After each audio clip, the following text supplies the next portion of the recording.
Hello guys, this is video lecture number 0 on Introduction to Trigonometry. I suppose you are here because either you are a student of class 10th or you are interested in mathematics. दो ही चीज़ हो सकती हैं, या तो आप mathematics में interest लेते हैं, आपने ट्रिग्नोमेट्री को समझा होगा, सुना होगा, या फिर आप 10th क्लास के स्टूडेंट हैं बिकॉज 10th क्लास में ही हमारा पहली बार इंट्रोडक्शन होता है ट्रिग्नोमेट्री से. At any point of your school life, I am sure you have heard the term trigonometry, and students, even junior ones, are always fascinated by it. आपने अपने seniors को कभी ना कभी सुना होगा साइन थीटा कॉस थीटा बोलते हुए, या बड़े ही अजीब ट्रिक लगाते हुए, विच गोज पंडित बद्री प्रसाद हरी हरी बोल, या पाकिस्तान भूखा प्यासा हिंदुस्तान हरा भरा. देखते हैं अभी क्या है ये. अलग अलग बच्चों के अलग अलग तरीके हैं इसे लगाने के.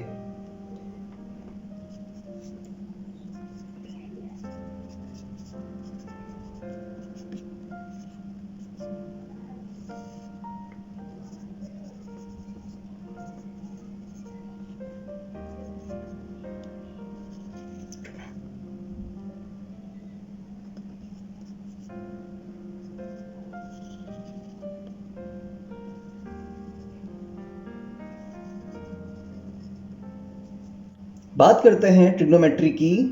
The etymology of trigonometry comes from Greek words trigonon, that is triangle, and metron means to measure. Greek mathematician and astronomer named Hipparchus, who made fundamental contribution to advancement of astronomy as a mathematical science, and he is considered the founder of trigonometry.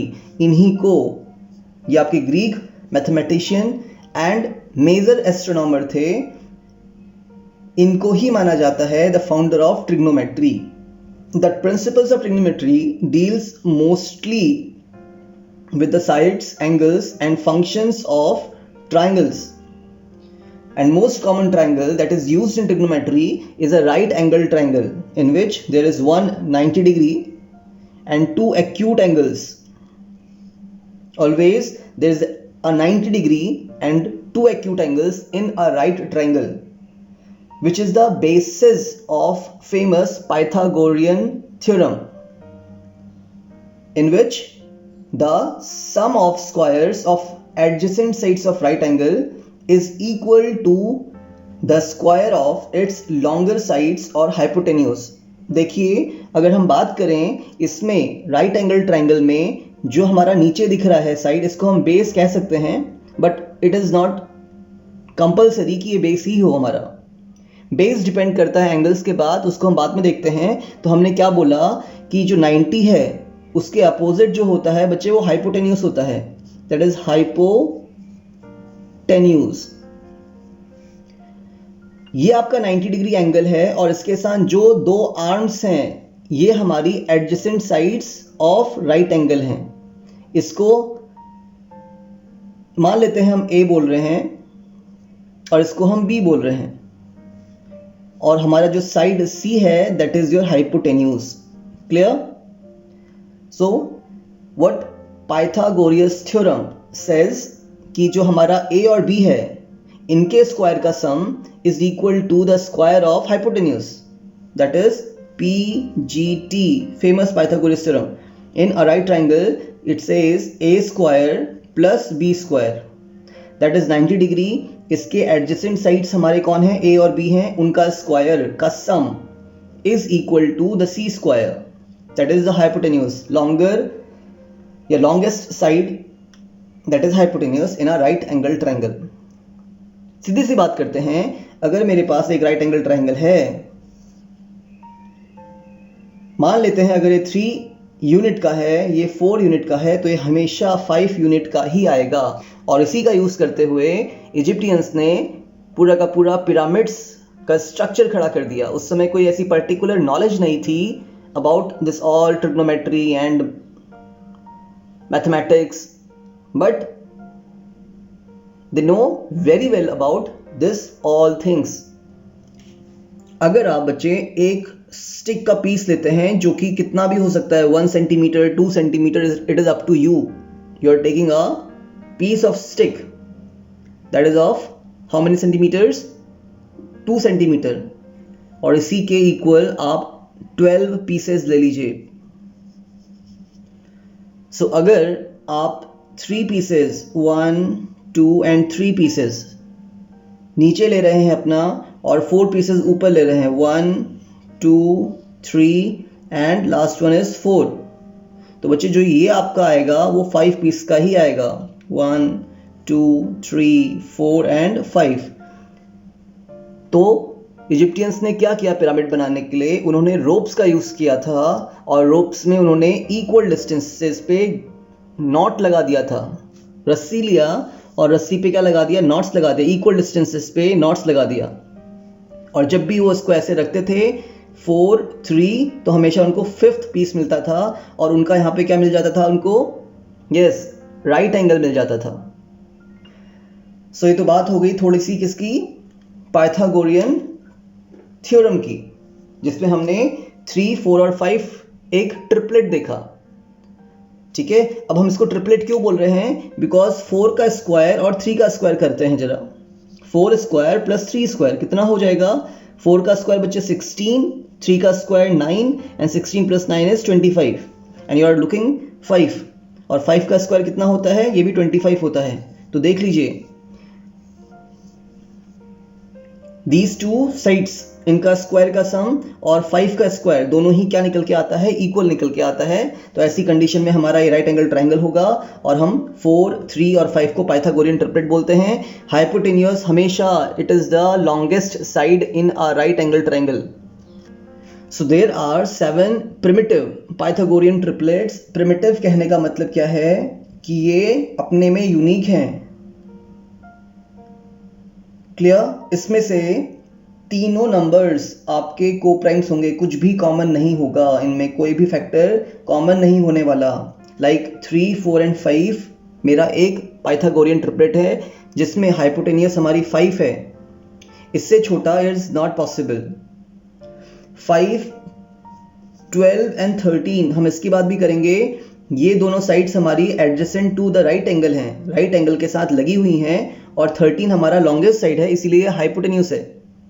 सो अगर मैं करूं 5 का square plus 12 का square तो कितना आ जाएगा, 5 का square 25 होता है, नीचे लिखते हैं